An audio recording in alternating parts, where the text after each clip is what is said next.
Lors de son entretien avec le sélectionneur de l'équipe U20, Bernardo Corradi, il lui expliquait que quand il était joueur au début des années 2000, connaître et comprendre réellement son rôle dans l'équipe était essentiel pour le collectif et soi-même. Alors après une bonne heure de réflexion et grâce à vous dans les commentaires, Alexis fait comprendre à son sélectionneur qu'il privilégie une place en tant que milieu offensif. Le milieu offensif, souvent appelé numéro 10, est le cerveau du jeu offensif.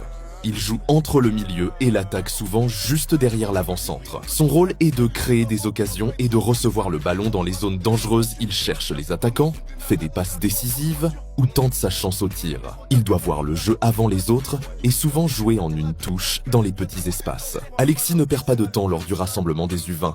Il sait que la concurrence offensive va être rude. Le premier match de l'Italie U20 est contre le Chili en amical. Mais malheureusement pour Alexis, le coach Corradi a décidé de ne pas le titulariser pour ce premier match amical.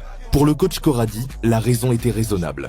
Il voulait simplement tester un dispositif offensif différent avec des joueurs stars qui ont eux aussi un avenir prometteur comme Francesco Camarda, l'une des plus grandes pépites que l'Italie ait eues dans son histoire.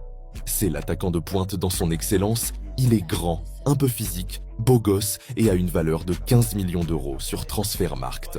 L'AC Milan a beaucoup de chance. Par la suite, le coach aimerait mettre un joueur défensif un peu plus haut. Son nom, c'est Leonardo Mendicino. Un milieu défensif qui a un énorme volume de jeu, évoluant à l'Atalanta Bergame cette saison, prêté au Cesena FC en Série B.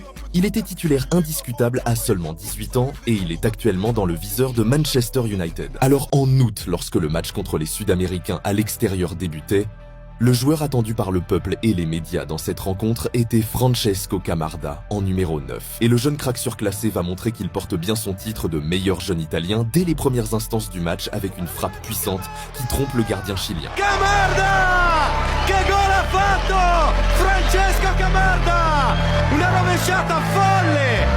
Mendicino lui était numéro 10 pour la première fois de sa carrière et honnêtement il s'en est bien tiré avec son énorme volume de jeu, son point fort. Quant à Camarda, lui-même sait qu'il peut mettre d'autres de ce genre de bijoux s'il reste concentré. À la 24e, l'attaquant chilien marqué revient au score avec une frappe qui élimine le portier italien et ça fait un partout.